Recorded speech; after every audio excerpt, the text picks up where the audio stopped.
to introduce to our next speaker. Our next speaker is Gaetano Leogrande. He is a senior research and development engineer at Medtronic. Medtronic is a global healthcare technology leader, and he will inform us on electrophysiological sensing in DBS for Parkinson's disease. Gaetano? Thank you.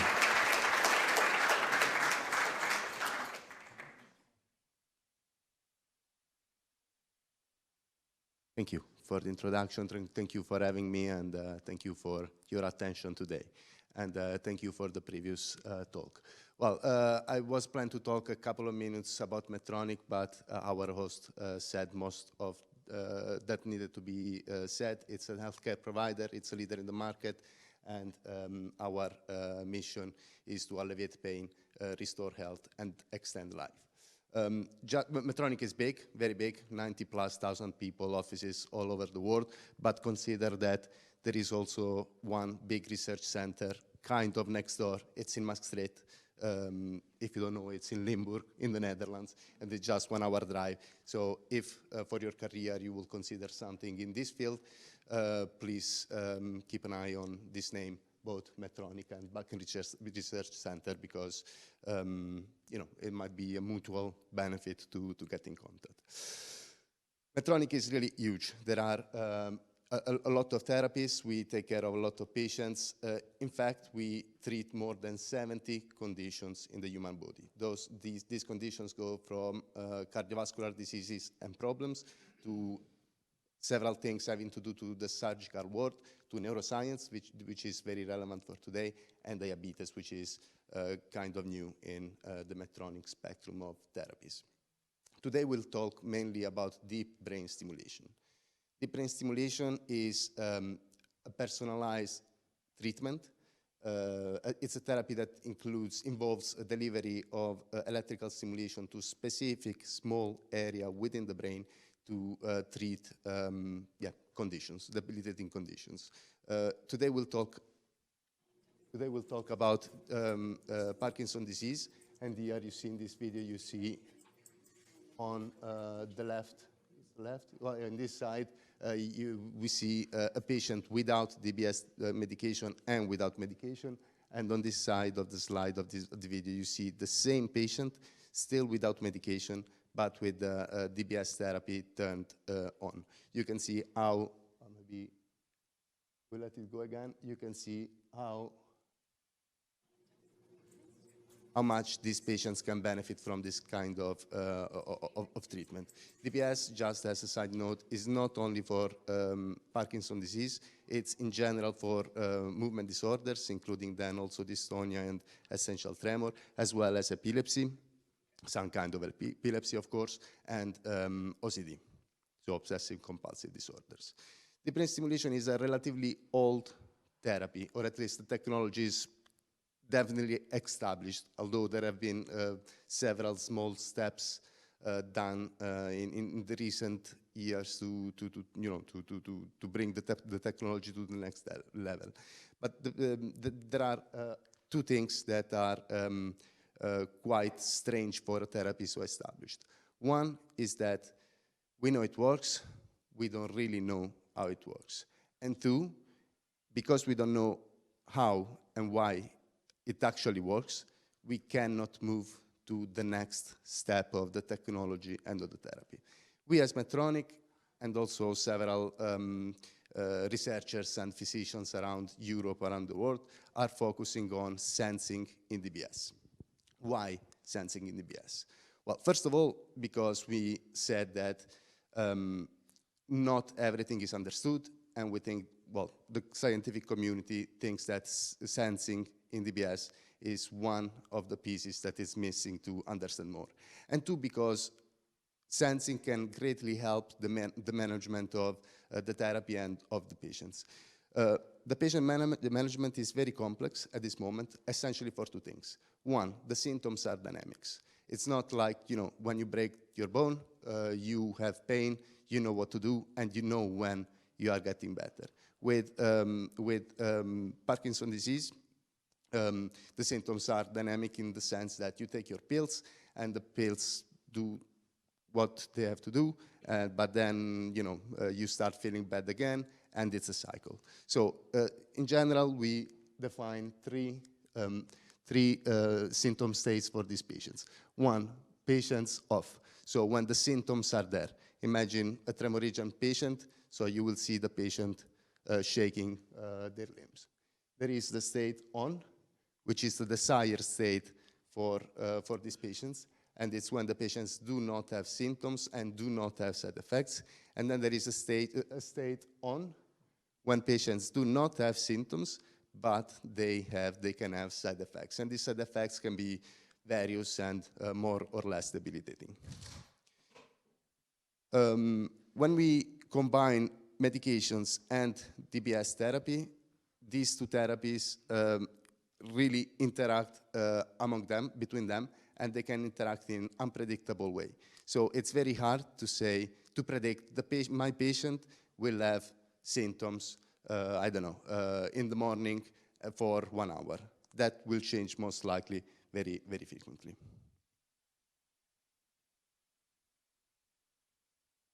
We have seen this also in the previous presentation. It's very difficult for neurologists, in this case, to keep track of the progresses or the state of the patients. And that's why, and that's because there are essentially two tools to quantify the symptoms in the patients. And one is, in general, a questionnaire called UPDRS score, and this is very subjective. Also, the best neurologists, if you take two very good neurologists, they will score the patients in different ways, most likely. Or the other tool is diaries from the patients, but we know that these can be, in the best case, unreliable. So if we imagine the blue line as the real fluctuations of the symptoms in a patient, what you get in the best case is something like this, which is definitely incomplete. So lately, there is a new technology on the market, a new technology embedded into the devices that that is aimed at providing an objective measurement of the symptom state based on electrophysiological data.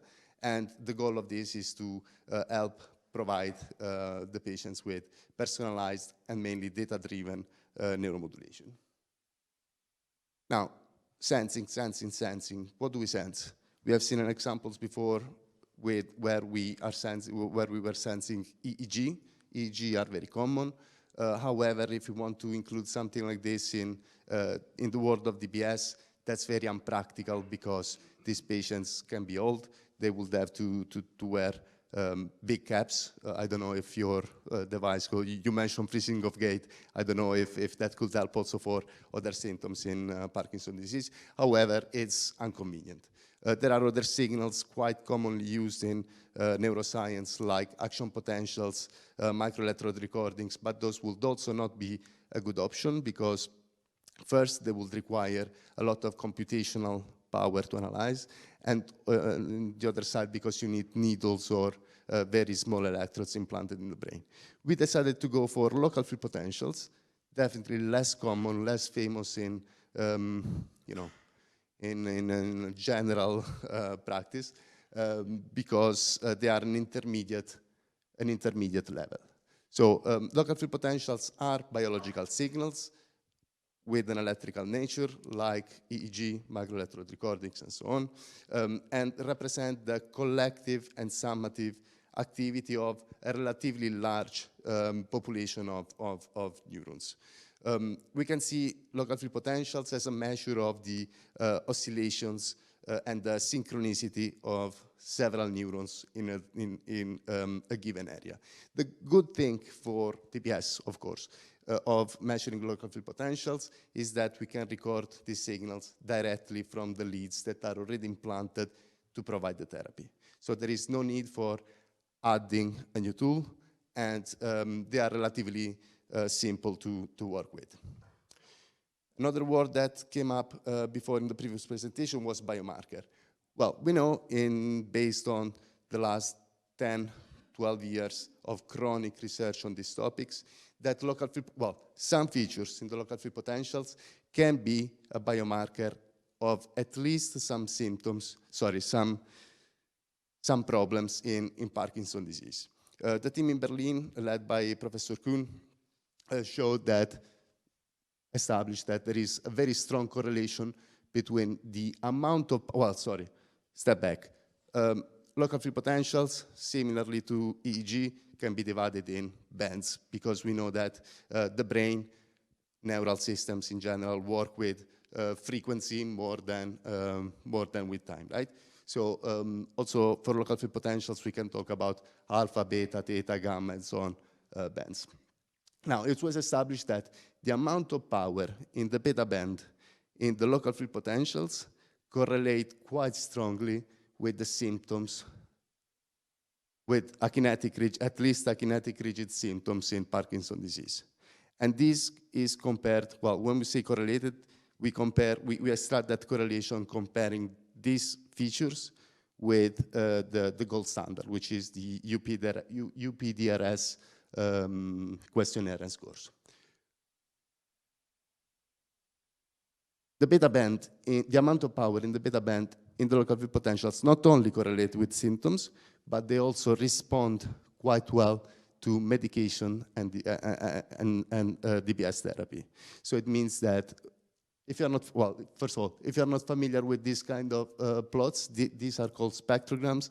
They have time on the x-axis, frequency on the y-axis, and the color, the warmer the color, the stronger the power at that specific frequency and time.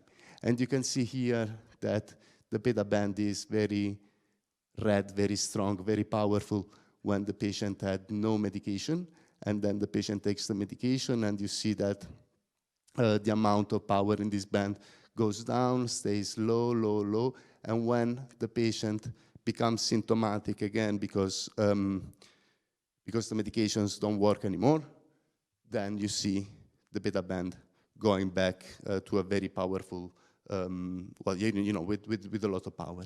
So we can use the local field this feature in the local field potentials to track the effect of the medication, and as well we can see that DBS has a similar effect on the same feature. So based on these three things, so the fact that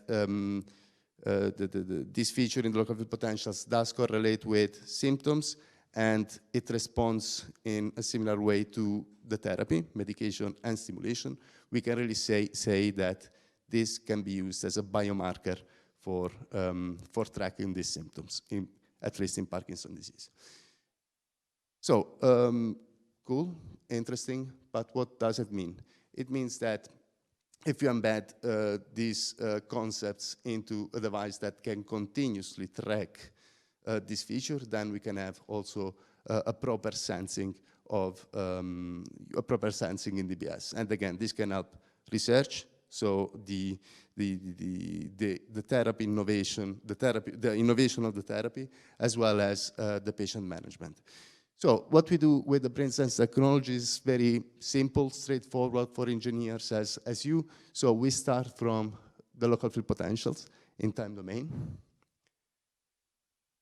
We move to the frequency spectrum with the typical fast Fourier transform. And again, this is because the information in the neural systems reside in frequency components rather than events in time. And from this, we decided to focus on a specific band of that signal and to track that band over time. Now, this is very basic, I would say stupid, elementary to do, but consider that all of this has to go in a device which is this big. Sorry, yeah, this big, this small, depending how you want to see that. And you don't want to use a lot of energy and so on and so forth. So the technology challenges to embed all of these very simple and elementary things into a DBS device were huge. Now at this moment they are solved, and thank God for that. Okay, so having said that, as we are able to measure over time a feature which is also a biomarker for some kind of symptoms in Parkinsonian patients, then we can really say that the brain science technology could provide a real insight into patient state, symptom state, and this can help, again, to provide a personalized and data-driven therapy. So you see, I'll go back. So on top you see what we saw before as well. So the fluctuations of the patients. You could see that in the yellow line below how this could change when also the symptom state change. And this has been on the market for, from before COVID, and it's been published already that this can actually improve the patient management from several teams around the world. So how do we do that? We have three main, we can do this inside the clinic and outside the clinic. There are a few features that can help with this. One is called the Brain Science Survey, and it's meant to provide an overview of the spectra of the local field potentials on several combinations of the electrodes implanted in the brain. This can be very useful. We hope this will be very helpful in optimizing the stimulation settings from the first moment. We have no strong claim at the moment, but several publications are planned for the next months. Then what we can do as well, we can use the same concept, the same feature, well, a similar feature, but the same concept, to observe what's the effect of the stimulation in real time while the physician, the neurologist, changes the therapy and the stimulation. This is very important because we know that, because neurologists can spend a lot of time to optimize the therapy, and this will actually help them speed the process and get a real direct data-driven feedback to decide what's the best therapy for their patients. Finally, we have what we call timeline and events to have a kind of diary. We talked before as well about how important that would be to have objective data to understand what happens if there were progresses or degradation of the patient in the past months. And so here we see something that is, maybe, I don't know how clear it is from there, but here we see the trace of the fluctuations of the symptoms for that patient. This ends my presentation. Thank you.